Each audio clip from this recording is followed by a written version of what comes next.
Welcome to BPSC maker. दोस्तों आज है 28 मई 2021 और 28 मई 2021 से बिहार करंट अफेयर्स और साथ ही राष्ट्रीय और अंतर्राष्ट्रीय घटनाओं से करंट अफेयर्स के जितने भी प्रश्न बनेंगे वो सभी मैं आपको यहाँ पर इस वीडियो में बताऊंगा। ये वीडियो आपके लिए बीपीएससी सहित Bihar SSC, Bihar SI, ESI, CDPO, Bihar police और वो अन्य सभी परीक्षाएं जो खास करके बिहार में आयोजित होती है, तो बिहार के सभी कम्पिटेटिव एग्जाम के दृष्टिकोण से महत्वपूर्ण है। अगर आप घर बैठे इन सभी परीक्षाओं की तैयारी में लगे हैं तो इस श्रृंखला के तहत आप अपनी करंट अफेयर्स की तैयारी को मजबूत बना सकते हैं। तो इस बात का ध्यान रखें, यहाँ पर जनवरी से लेकर के अब तक का करंट अफेयर्स का वीडियो और पीडीएफ दोनों चैनल पे अवेलेबल है। आप जाएंगे प्लेलिस्ट पे तो वहाँ पर आपको सारा वीडियो एक साथ मिल जाएगा। और रही बात पीडीएफ की, तो पीडीएफ का लिंक इस वीडियो के डिस्क्रिप्शन में दिया गया है। वहाँ से आप जनवरी, फरवरी, मार्च और अप्रैल ये चारों माह के करंट अफेयर्स को डाउनलोड कर सकते हैं। ठीक है, चलिए वीडियो पे आते हैं। पिछले वीडियो में मैंने आपसे प्रश्न पूछा था कि हाल ही में यूनिसेफ द्वारा जारी आंकड़ों के मुताबिक बिहार में कितने बच्चों की पढ़ाई पूरी तरह बंद हो गई है। तो इस प्रश्न का राइट आंसर था ऑप्शन नंबर डी, यानी कि 75 लाख इस प्रश्न का सही आंसर होगा। सभी लोगों ने इस प्रश्न के बारे में डिटेल में लिखा है, तो मुझे ये जान के बहुत खुशी हुई कि पहली बार ऐसा हुआ कि लगभग अधिकतर लोगों ने यहाँ पर इस प्रश्न के बारे में डिटेल में लिखा। जो भी चीज़ें मैंने आपको बताया था वो सारी चीज़ें आप लोग लिखे हैं। तो इसी तरह से लिखते रहें, जब आप किसी चीज़ को लिख देते हैं तो वो आपको याद हो जाता है, ये ध्यान रखिएगा। अब यहाँ पर बढ़ते हैं, मई माह से संबंधित कुछ प्रमुख दिवस व तिथियाँ हैं, उन्हें देख लेते हैं। यहाँ से आपके एग्जाम में प्रश्न बन सकते हैं। तो 1 मई को अंतर्राष्ट्रीय मजदूर दिवस मनाया जाता है प्रत्येक वर्ष, और मई माह का जो पहला रविवार होता है वो विश्व हास्य दिवस के रूप में मनाया जाता है। 3 मई को विश्व प्रेस स्वतंत्रता दिवस, जिसका थीम है 2021 को सूचना से जन कल्याण। 4 मई को अंतर्राष्ट्रीय अग्निशमन दिवस। 5 मई को विश्व मिडवाइफ दिवस, जिसका थीम है 2021 का follow the data, invest in midwives. 5 मई को ही विश्व अस्थमा दिवस मनाया जाता है, जिसका थीम है 2021 का अस्थमा की भ्रांति को उजागर करना। 7 मई को विश्व एथलेटिक्स दिवस। 8 मई को विश्व रेड क्रॉस दिवस, जिसका थीम है हम अजय हैं। 8 मई को ही विश्व प्रवासी पक्षी दिवस भी मनाया गया 2021 में। एक्चुअली में विश्व प्रवासी पक्षी दिवस जो मनाया जाता है ये मई माह के दूसरे शनिवार को मनाया जाता है, तो इस वर्ष ये 8 मई को पड़ा है। और इसका जो थीम है 2021 का, ये सिंग फ्लाई सोर लाइक अ बर्ड, ये इस वर्ष का थीम है। और 9 मई को अंतर्राष्ट्रीय मदर्स डे प्रत्येक वर्ष मनाया जाता है। उसके बाद हम बढ़ते हैं, आगे है 11 मई। 11 मई को राष्ट्रीय प्रौद्योगिकी दिवस, और इसका थीम है एक सतत भविष्य के लिए विज्ञान और प्रौद्योगिकी। 12 मई को अंतर्राष्ट्रीय नर्सिंग दिवस, जिसका थीम 2021 का है nurse a voice to lead a vision for future. 15 मई को अंतर्राष्ट्रीय परिवार दिवस, इसका थीम है परिवार और नई तकनीक। 16 मई को अंतर्राष्ट्रीय प्रकाश दिवस, इसका थीम है ट्रस्ट साइंस। 17 मई को विश्व दूर संचार दिवस, इसका थीम है 2021 का चुनौतीपूर्ण समय में डिजिटल परिवर्तन को तेज करना। और फिर उसके बाद अगला है अंतर्राष्ट्रीय संग्रहालय दिवस, और ये अंतर्राष्ट्रीय संग्रहालय दिवस 2021 का थीम है पुनर्कल्पना और संरक्षण। देखिए यहाँ पर मैं आपको इसलिए बता रहा हूँ कि जब आप चीज़ को बार बार देखते हैं तो ये आपको याद होता है। आप ऐसा कभी मत कीजिएगा कि खाली समय में इसको रट रहे हैं। यहाँ पे आप रोजाना देखिए, 1 महीने तक ये रिपीट होता है, तो आपको ये निसंदेह ही याद हो जाएगा। ठीक है, तो आपको इसके लिए रटने की कोई व्यवस्था नहीं करनी है। ठीक है, यहीं से आप देखेंगे तो आपको याद हो जाएगा। चलिए अगला प्रश्न यहाँ पे, मतलब अगला जो डेट है वो है 20 मई। 20 मई को विश्व मधुमक्खी दिवस मनाया गया, और इसका जो थीम है 2021 का ये है bee engaged build back better for bee. 21 मई को आतंकवाद विरोधी दिवस, और 21 मई को अंतर्राष्ट्रीय चाय दिवस भी मनाया गया, और चाय दिवस का जो थीम है ये चाय और निष्पक्ष व्यापार, ये 2021 का थीम है। 22 मई को अंतर्राष्ट्रीय जैव विविधता दिवस, और इसका थीम है we are part of the solution #4नेचर, ये 2021 का अंतर्राष्ट्रीय जैव विविधता दिवस का थीम है। और फिर यहाँ पे आगे है 23 मई। 23 मई को विश्व कछुआ दिवस मनाया गया, जिसका 2021 का थीम था टर्टल्स रॉक, और 23 मई को ही विश्व कुश्ती दिवस भी मनाया गया। 24 मई को राष्ट्रमंडल दिवस, जिसका 2021 का थीम है डिलीवरिंग अ कॉमन फ्यूचर। 25 मई को विश्व थायराइड दिवस, और इसका थीम है 2021 का मदर बेबी आयोडीन। 26 मई को काला दिवस मनाया गया। आप सभी जानते हैं 6 माह पूरा हुआ था किसान आंदोलन का, तो इस उपलक्ष्य में ये मनाया गया था। 27 मई को स्मृति दिवस, जो कि पंडित जवाहरलाल नेहरू की पुण्यतिथि के रूप में मनाया गया। और आज है 28 मई, और आज है मासिक धर्म स्वच्छता दिवस, और इसका 2021 का थीम है मासिक धर्म स्वच्छता और स्वास्थ्य में कार्यवाही और निवेश। ये 2021 का मासिक धर्म स्वच्छता दिवस का थीम है। तो ये सारी चीज़ें यहाँ से आप याद रखेंगे। जैसे जैसे ये डेट आगे बढ़ेगा वैसे वैसे यहाँ पे मैं अपडेट करता रहता हूँ, तो सारी चीज़ों को आप चाहें तो नोट भी जरूर कर सकते हैं। चलिए बढ़ते हैं यहाँ पे पहले प्रश्न की ओर। एक एक करके मैं आपको सभी प्रश्न बताऊंगा, और इनसे रिलेटेड जो भी महत्वपूर्ण फैक्ट होगा, जो खास करके आपके एग्जाम में पूछे जा सकते हैं, वो सारी चीज़ों को यहाँ पर मैं आपको बताऊंगा। तो आपको इस पूरे वीडियो को ध्यानपूर्वक देखना, और वीडियो के अंत में पूछे गए प्रश्न का आंसर कमेंट बॉक्स में कमेंट करके देना है। तो यहाँ पे हमारा पहला प्रश्न है कि हाल ही में बिहार के शाही लीची की पहली खेप किस देश में निर्यात की गई है। तो इस प्रश्न का जो राइट आंसर होगा ये हो जाएगा ऑप्शन नंबर डी, यानी कि ब्रिटेन निर्यात की गई है। ऑप्शन नंबर डी यहाँ पे इस प्रश्न का सही उत्तर होगा। अब यहाँ पर इसके बारे में बता दूं कि जीआई प्रमाणित उत्पादों के निर्यात को बढ़ावा देने के उद्देश्य से हाल ही में बिहार की शाही लीची की पहली खेप हवाई मार्ग से ब्रिटेन निर्यात की गई है, ये ध्यान रखिएगा। और यह लीची की पहली खेप मुजफ्फरपुर के किसानों के बाग से ली गई है और इस पहली खेप में कुल 523 किलो लीची भेजी गई है। तो इतनी सारी चीज़ें यहाँ से आप याद रखेंगे। ये जो लीची भेजी गई है मुजफ्फरपुर जिले के किसानों के बाग से लीची भेजी गई है और ये पहली खेप है जो कि ब्रिटेन भेजी गई और इसमें लीची की जो कुल मात्रा है, वजन है, वो 523 किलो की है। तो ये सारी चीज़ें आप यहाँ से याद रखेंगे। अब यहाँ पे जीआई टैग की बात आई है तो जीआई टैग से संबंधित बिहार से कई सारे प्रश्न बन सकते हैं आपके एग्जाम में। वो सारी चीज़ों को हम यहाँ पर समस्त रूप में देख लेते हैं। यहीं से आपके प्रश्न बनेंगे। अगर बिहार के किसी उत्पाद के बारे में पूछा जाएगा तो यहाँ से आपका एक भी प्रश्न बाहर नहीं जाएगा, ठीक है। तो सारी चीज़ों को यहाँ पर हम कवर करेंगे, वो सारी चीज़ आप यहाँ पर ध्यानपूर्वक देखिए। चलिए, जीआई टैग यानी कि जियोग्राफिकल इंडिकेशन टैग। तो भारतीय संसद ने 1999 में रजिस्ट्रेशन एंड प्रोटेक्शन एक्ट के तहत जियोग्राफिकल इंडिकेशन ऑफ गुड्स लागू किया था। ये ध्यान रखिएगा, 1999 में ये लागू किया गया था और इस आधार पर भारत के किसी भी क्षेत्र में पाए जाने वाले विशिष्ट वस्तु का कानूनी अधिकार उस राज्य को दे दिया जाता है। यहाँ पर देखिए, अगर साफ शब्दों में समझें, जियोग्राफिकल इंडिकेशन टैग यानी कि जीआई टैग आखिर होता क्या है। तो किसी भौगोलिक क्षेत्र में अगर कोई वस्तु प्रधान है तो उसे कानूनी अधिकार कि दिया जाता है उस वस्तु पर, विशिष्ट तौर पर वो अधिकार दिया जाता है उस राज्य को जिस राज्य से ये वस्तु सम्मिलित है। और ये कि यहाँ से कि कह सकते हैं दूसरे देश में निर्यात को भी बढ़ावा मिलता है। एक प्रकार का ये पहचान बनता है, एक प्रकार का ये ब्रांड बनता है। यही है जीआई टैग। कोई भौगोलिक क्षेत्र में कोई वस्तु अगर प्रधान है तो उसको ये जीआई टैग प्रदान किया जाता है, ये आप ध्यान रखिएगा। और यहाँ पे दूसरे पॉइंट में हम देखेंगे कि जर्दालू आम, कतरनी चावल और मगही पान के बाद शाही लीची 2018 में जीआई टैग प्राप्त करने वाला बिहार का चौथा कृषि उत्पाद बना है, ये आप ध्यान रखेंगे।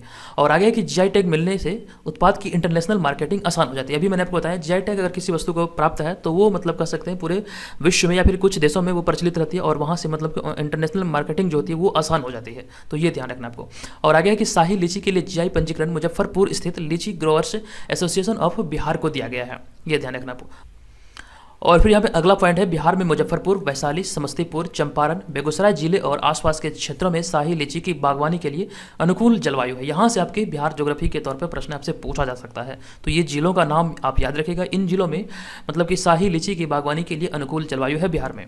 और अगला पॉइंट है कि चीन के बाद भारत विश्व में लीची का दूसरा सबसे बड़ा उत्पादक देश है, यानी कि पूरे विश्व में लीची की जो सर्वाधिक उत्पादन होती है वो चीन में होती है और दूसरे स्थान पर भारत। और यहाँ पे अगर भारत की बात किया जाए तो भारत में सर्वाधिक लीची की जो खेती होती है वो बिहार में होती है। इसीलिए यहाँ पे पॉइंट लिखा गया कि भारत में बिहार लीची उत्पादन के मामले में सबसे अग्रणी यानी कि सबसे आगे है। तो ये आप ध्यान रखेंगे। इतनी सारी चीज़ें यहाँ से आपसे जीआई टैग के बारे में या फिर जो लीची से संबंधित जो चीज़ें थी वो सारी चीज़ें यहाँ से आप याद रखेंगे, ये आपके एग्जाम में पूछे जा सकते हैं। अब यहाँ पे हम बढ़ेंगे दूसरे प्रश्न पे, लेकिन यहाँ पे जो श्रृंखला स्टार्ट है बिहार जीके का, तो इसमें हम 5 प्रश्न आपको बताते हैं डेली। तो हमारा आज का पहला प्रश्न है कि बिहार में ब्रिटिश विरोधी संघर्ष के दौरान फ्रेडरिक एग्निलस ने किसकी छापामार युद्ध की मुक्त कंठ से प्रशंसा किया था। तो इस प्रश्न का राइट आंसर होगा वीर कुंवर सिंह तथा अमर सिंह का प्रशंसा किया गया था फ्रेडरिक एग्निलस के द्वारा। अगला प्रश्न, मगही का शैली किसे कहा जाता है। तो इसका राइट आंसर होगा सुरेश दुबे को मगही का शैली कहा जाता है। नेक्स्ट प्रश्न, बाबा बटेश्वर नाथ किसकी कृति है। तो नागार्जुन की कृति है। अगला कि वर्ष 2001 में भारत रत्न से सम्मानित होने वाले सम्मानित शहनाई वादक उस्ताद बिस्मिल्लाह खां का जन्म कहाँ हुआ था। तो उस्ताद बिस्मिल्लाह खां का जन्म डुमराव में हुआ था। आप मुझे कमेंट करके बताइए कि डुमराव बिहार में है या फिर उत्तर प्रदेश में है। अगला प्रश्न, किसे भारत का राष्ट्रकवि होने का गौरव प्राप्त है। तो इसका राइट आंसर होगा रामधारी सिंह दिनकर को बिहार का भारत का राष्ट्रकवि होने का गौरव प्राप्त है, ये आप ध्यान रखिए। अब यहाँ पे बढ़ते हैं दूसरे प्रश्न पे। हमारा दूसरा प्रश्न, हाल ही में किस राज्य सरकार ने लॉकडाउन के दौरान मंत्रियों विधायकों के घूमने पर अंकुश लगा दिया है। तो इस प्रश्न का राइट आंसर होगा किस राज्य सरकार ने। तो बिहार सरकार ने। ऑप्शन नंबर सी यहाँ पे इस प्रश्न का सही उत्तर होगा। अब यहाँ पे मैं आपको बता दूँ ये अंकुश क्यों लगा गया है, ये रोक क्यों लगाया गया है। तो इसका यहाँ पे ध्यान रखिए, बिहार सरकार के द्वारा लगाया गया है। अब यहाँ पे जानते हैं हाल ही में बिहार सरकार ने लॉकडाउन के दौरान मंत्रियों विधायकों के घूमने पर अंकुश लगा दिया है और इसके लिए बिहार सरकार ने 23 मई को एक पत्र भी जारी किया था और सभी मंत्रियों के घूमने पर रोक लगा दी गई है। दरअसल मंत्रियों और विधायकों के अपने क्षेत्रों में घूमने से लॉकडाउन का उल्लंघन हो रहा था, तो इसी वजह से बिहार सरकार के द्वारा यह निर्णय लिया गया है ताकि लॉकडाउन का उल्लंघन ना हो। देखिए, जब मंत्री विधायक ही लॉकडाउन का उल्लंघन करने लगेंगे तो आम जनता भी करने लगेंगे। तो इसी उद्देश्य से कि ये बिहार सरकार के द्वारा फैसला लिया गया है कि यहाँ पर जो मंत्रियों के चमचे वगैरह होते हैं तो वो सब भी उनके साथ घूमते हैं, तो इसी वजह से ये कि लॉकडाउन लगाया गया है। तो ये ध्यान रखिएगा, इसका जो राइट आंसर होगा ये हो जाएगा ऑप्शन नंबर सी। चलिए तीसरा प्रश्न कि हाल ही में बिहार में किस नाम से ऑनलाइन कक्षाएं प्रारंभ की गई है। तो जब ये घोषणा हुआ था तो उस वक्त भी मैंने आपको इसके बारे में बताया था। इस प्रश्न का जो राइट आंसर होगा, बिहार में किस नाम से ऑनलाइन कक्षाएं प्रारंभ की गई है, इसका सही उत्तर होगा मेरा दूरदर्शन मेरा विद्यालय, यानी कि ऑप्शन नंबर ए यहाँ पे इस प्रश्न का सही उत्तर होगा। अब यहाँ पर इसके बारे में बता दूं कि मेरा दूरदर्शन मेरा विद्यालय नाम से विद्यार्थियों को शिक्षा से जोड़े रखने के लिए शिक्षा विभाग व दूरदर्शन की ओर से यह शुरू किया गया है यह कार्यक्रम, जिसका नाम है मेरा दूरदर्शन मेरा विद्यालय, जो कि शिक्षा विभाग और दूरदर्शन के द्वारा ये मतलब कि शुरू किया गया है और जिसमें कि बिहार शिक्षा परियोजना परिषद व यूनिसेफ की तरफ से सहयोग मिल रहा है। तो ये भी बात आप ध्यान रखेंगे, बिहार शिक्षा परियोजना परिषद और यूनिसेफ के माध्यम से इसमें सहयोग भी दिया जा रहा है। और आगे ये कक्षाएं डीडी बिहार पर संचालित होगी और यह सुबह 9 बजे से 10 बजे तक कक्षा 6 से 8वीं तक के विद्यार्थियों के लिए होगा। हालांकि 10वीं से 12वीं तक की कक्षाएं 10 मई से ही शुरू हो चुकी है। तो ये सारी चीज़ें मैं आपको पहले ही बता चुका हूँ। तो ये आप ध्यान रखेंगे, ये जो कक्षाएं शुरू हुई है ये मेरा दूरदर्शन मेरा विद्यालय नाम से शुरू हुआ है और ये डीडी बिहार पर शुरू हुआ है। चौथा प्रश्न है कि हाल ही में किस देश के वैज्ञानिकों ने लैब में पहली बार कृत्रिम मिनी हार्ट विकसित किया है? ये किस देश के वैज्ञानिकों के द्वारा विकसित किया गया है? तो इस प्रश्न का राइट आंसर होगा ऑस्ट्रिया के वैज्ञानिकों के द्वारा विकसित किया गया। ऑप्शन नंबर ए यहाँ पे इस प्रश्न का सही उत्तर हो जाएगा।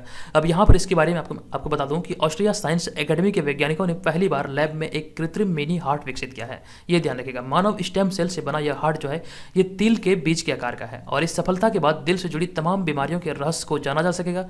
यहाँ तक कि दिल का दौरा पड़ने के बाद शिशुओं के दिल क्यों नहीं झुलसते इसका भी पता चल जाएगा। तो ये सारी चीज़ें आप यहाँ से ध्यान रखेंगे। ये जो विकसित किया गया है ये लैब में तैयार किया गया, ये ऑस्ट्रिया के मतलब कि वैज्ञानिकों के द्वारा किया गया और ये जो मतलब मिनी हार्ट कहा जाता है इसे। तो ये सारी चीज़ आप यहाँ से याद रखेंगे। अब यहाँ पे बढ़ते हैं 5वें प्रश्न पे। हमारा 5वां प्रश्न कि हाल ही में बांग्लादेश की प्रति व्यक्ति आय 22 से 27 डॉलर के साथ किस देश से $280 अधिक हो गई है? तो इस प्रश्न का जो राइट आंसर होगा ये होगा भारत से मतलब $280 अधिक हो गई है प्रति व्यक्ति आय।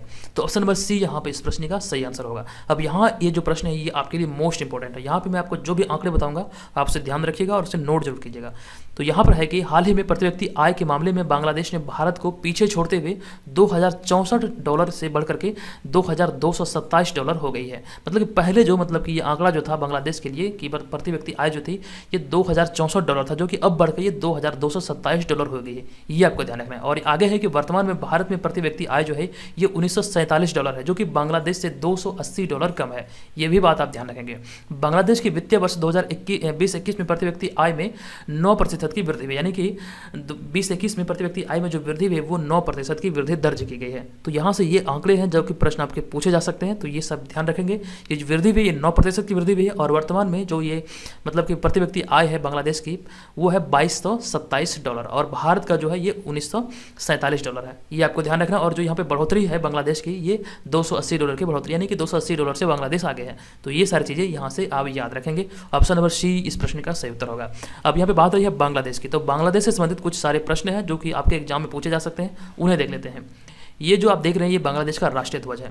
बांग्लादेश गणतंत्र दक्षिण जम्बू द्वीप का एक राष्ट्र है, ये ध्यान रखिएगा। और इसकी सीमा रेखा उस समय निर्धारित हुई थी जब 1947 में भारत के विभाजन के समय इसे पूर्वी पाकिस्तान के नाम से पाकिस्तान का पूर्वी प्रांत घोषित किया गया था, यानी कि ये पहले पाकिस्तान का अंश था, ये ध्यान रखिएगा। और ये पाकिस्तान का पूर्वी भाग था। और आगे कि बांग्लादेश दुनिया में 8वां सबसे अधिक आबादी वाला देश है और यहाँ का जो राष्ट्रगान है ये अमार सोनार बांग्ला है। ये कई बार एग्जाम में पूछा गया है। और यहाँ की राजधानी है ढाका, जो कि देश का सबसे बड़ा नगर भी है। यहाँ की जो राष्ट्रभाषा ये है बांग्ला और यहाँ का जो प्रमुख धर्म है जो कि राष्ट्रीय धर्म है ये मुस्लिम धर्म है, जहाँ पे लगभग 91% आबादी मुस्लिम धर्म के। उसके अलावा हिंदू, बौद्ध और ईसाई भी आंशिक तौर पर हैं, ये ध्यान रखेगा। और आगे है प्रधानमंत्री शेख हसीना और राष्ट्रपति अब्दुल हामिद। और यहाँ की जो मुद्रा है ये काफ़ी बार एग्जाम में पूछा गया है और यहाँ की मुद्रा है टका। तो इतनी सारी चीज़ों को यहाँ से आप याद रखेंगे। अब बढ़ते यहाँ पर एक महत्वपूर्ण सूचना आपको दे दूं कि इस चैनल के माध्यम से एक ई बुक लॉन्च किया गया है, जहाँ पर आप देखेंगे कि विगत 28 वर्षों से बिहार में जितनी परीक्षाएं आयोजित हुई है उन सभी परीक्षाओं के प्रश्नों को इसमें सम्मिलित किया गया है। ये बाइलिंगुअल है, यानी कि हिंदी और अंग्रेजी दोनों भाषाओं में ये आपको मिलेगा, जहाँ पर आपको 2500 से अधिक प्रश्न देखने को मिलेगा। ये काफ़ी अच्छी क्वालिटी का, इसमें एकदम से एरर नहीं है, बहुत मेहनत के बाद इसे तैयार किया गया। इस तरह के PDF आपको खोजने पर भी नहीं मिलेगा। तो अगर आप बिहार में आयोजित होने वाले किसी भी कंपीटेटिव एग्जाम की तैयारी कर रहे हैं तो ये क्वेश्चन बैंक जो है प्रीवियस ईयर का आप इसे जरूर परचेज करें। इसका जो कीमत है ये केवल 100 रुपया है। यहाँ से आपको समझ आएगी कि प्रीवियस ईयर में क्वेश्चन किस प्रकार से पूछे गए हैं, वो सारी चीज़ों को यहाँ पर आप देख सकते हैं। और इसका मैंने डेमो वीडियो चैनल पे अपलोड किया, आप वहाँ पे जाकर देख सकते हैं ये PDF कैसा। उसके बाद आप इसे लेना चाहें तो ले सकते हैं, लिंक आपको इस वीडियो के डिस्क्रिप्शन में मिल जाएगा, आप वहाँ से इसे डाउनलोड कर सकते हैं। चलिए उसके बाद यहाँ पे बढ़ते हैं अगले प्रश्न पे। छठा प्रश्न देखेंगे, हाल ही में अमेजन के CEO जेफ बेजोस ने पद छोड़ने का फैसला किया है। अमेजन की स्थापना कब हुई थी? तो इस प्रश्न का जो राइट आंसर होगा, अमेजन की जो स्थापना हुई थी ये 1994 में हुई थी, यानी कि ऑप्शन नंबर बी यहाँ पे इस प्रश्न का राइट आंसर होगा। अब यहाँ पर इसके बारे में बता दूं कि हाल ही में अमेजन के सीईओ जेफ बेजोस ने, या में नहीं होगा, नहीं होगा, तो जेफ बेजोस ने पद छोड़ने की घोषणा की है। जेफ बेजोस अब अमेजन के एग्जीक्यूटिव चेयरमैन का कार्यभार संभालेंगे, यह ध्यान रखिएगा। और जेफ बेजोस ने 5 जुलाई 1994 में अपने गैरेज में एक ऑनलाइन बुक स्टोर के तौर पर अमेजन की स्थापना किया था, यानी कि ये जो स्थापना हुआ था 5 जुलाई 1994 को हुआ था, और यह स्थापना के समय ये एक छोटी सी कंपनी थी जो कि एक ऑनलाइन बुक स्टोर के तौर पर था, ठीक है, ये ध्यान रखिएगा। और फिर आगे है कि जेफ बेजोस 5 जुलाई को अपने पद से इस्तीफा देंगे। और फिर आगे है कि जेफ बेजोस की जगह अमेजन वेब सर्विसेज के हेड जो हैं ये एंडी जेसी सीईओ का पद संभालेंगे, ठीक है। अब जो सीईओ का पद संभालेंगे इनका नाम है एंडी जेसी, अभी जो कि अमेजन वेब सर्विसेज के हेड हैं, तो ये आप ध्यान रखिएगा। चलिए यहाँ पे बात आई है अमेजन की, तो अमेजन से संबंधित कुछ चीज़ें उन्हें देख लेते हैं। तो अमेजन वाशिंगटन में स्थित एक अमेरिकी बहुराष्ट्रीय प्रौद्योगिकी कंपनी है जो ई कॉमर्स, क्लाउड कंप्यूटिंग और कृत्रिम बुद्धिमत्ता पर केंद्रित है। और अमेजन दुनिया की सबसे बड़ी ई कॉमर्स कंपनी भी है। और इसकी जो स्थापना हुई थी, अभी मैंने आपको बताया 5 जुलाई 1994 को हुई थी, और इसका जो मुख्यालय ये सिएटल वाशिंगटन अमेरिका में है। तो ये सारी चीज़ें यहाँ से आप याद रखेंगे। अब यहाँ पर मैंने आपको बताया था अभी जो इसके नए सीईओ बनेंगे ये अमेजन वेब सर्विसेज के हेड है, अब ये इनके सीईओ का पद संभालेंगे जिनका नाम है एंडी जेसी, तो ये आपको ध्यान रखना है। चलिए इसके बाद यहाँ पे हमारा 7वां प्रश्न है कि हाल ही में यूनाइटेड किंगडम ने किस देश के साथ मुक्त व्यापार वार्ता के लिए तैयारी शुरू कर दी है। तो इस प्रश्न का जो राइट आंसर होगा ये हो जाएगा हमारा ऑप्शन नंबर डी, यानी कि मुक्त व्यापार वार्ता के लिए तैयारी जो शुरू की गई यूनाइटेड किंगडम के द्वारा, ये भारत के साथ, मतलब भारत के लिए तैयारी शुरू की गई है। तो ऑप्शन नंबर डी यहाँ पे इस प्रश्न का राइट आंसर होगा। अब यहाँ पर इसके बारे में मैं आपको बता दूँ कि हाल ही में ब्रिटिश सरकार ने भारत के साथ मुक्त व्यापार करार यानी कि FTA के लिए तैयारी शुरू कर दी है, और इस साल औपचारिक वार्ता शुरू होने से पहले वह 14 सप्ताह तक इस बारे में जनता से और कारोबार क्षेत्र की राय लिया जाएगा। उसके बाद ये वार्ता शुरू होगा, ये ध्यान रखिएगा, जिसमें कि भविष्य केंद्रित उद्योग, प्रौद्योगिकी और सेवाओं में नजदीकी सहयोग आदि शामिल होंगे। उसके बाद ही मतलब राय लेने के बाद ही ये वार्ता शुरू किया जाएगा यूनाइटेड किंगडम के द्वारा। तो ध्यान रखिएगा ऑप्शन नंबर डी यहाँ पे इस प्रश्न का सही उत्तर होगा। तो ये सारी चीज़ें यहाँ से आप याद रखेंगे। अब यहाँ पर एक बात मैं आपको बता दूँ कि अगर आपको वीडियो से हेल्प मिलती है तो आप लोग वीडियो लाइक क्यों नहीं करते हैं यार। प्लीज़ वीडियो को लाइक कीजिए। देखिए आप लोग इतने सारे लोग देखते हैं लेकिन वीडियो को लाइक नहीं करते हैं। आप यहाँ तक वीडियो देखते देखते पहुँचे हैं, अगर आपको लगता है कि वीडियो सच में हेल्पफुल है तो वीडियो को लाइक कीजिए। लाइक करने में 1 सेकंड लगता है, इससे हमारा मोटिवेशन काफ़ी अधिक बढ़ता है। तो प्लीज़ आपसे रिक्वेस्ट है कि वीडियो को लाइक कीजिए, कमेंट कीजिए, और चैनल पर अगर विजिट पहली बार करते हैं तो चैनल को भी जरूर सब्सक्राइब कर लीजिए, ठीक है। इससे हमारा मोटिवेशन काफ़ी ज़्यादा बिल्ड होता है और भी बेहतर तरीके से आप लोगों के लिए काम करने का मन होता है, ठीक है। तो इसे लाइक कीजिए, और यहाँ पर मैं जो टारगेट दे रहा हूँ 400 लाइक का टारगेट दे रहा हूँ, आप इस वीडियो में भी 400 लाइक पहुँचाइए। चलिए इसके बाद हमारा 8वां प्रश्न है कि केंद्रीय मंत्रिमंडल ने हाल ही में किस देश के अड्डू शहर में भारत के नए वाणिज्य दूतावास को खोलने की मंजूरी दे दी है। तो इस प्रश्न का जो राइट आंसर होगा ये हो जाएगा हमारा ऑप्शन नंबर सी, यानी कि मालदीव। मालदीव इस प्रश्न का सही उत्तर होगा। अब यहाँ पर इस प्रश्न के बारे में आपको डिटेल बता दूं, केंद्रीय मंत्रिमंडल ने हाल ही में प्रधानमंत्री श्री नरेंद्र मोदी की अध्यक्षता में हुई बैठक में 2021 में मालदीव के अड्डू शहर में भारत के कि एक नए वाणिज्य दूतावास खोलने को मंजूरी दी है। ये ध्यान रखेगा, अड्डू शहर में ये कि मालदीव का अड्डू शहर में ये वाणिज्य दूतावास खोला जाएगा 2021 में।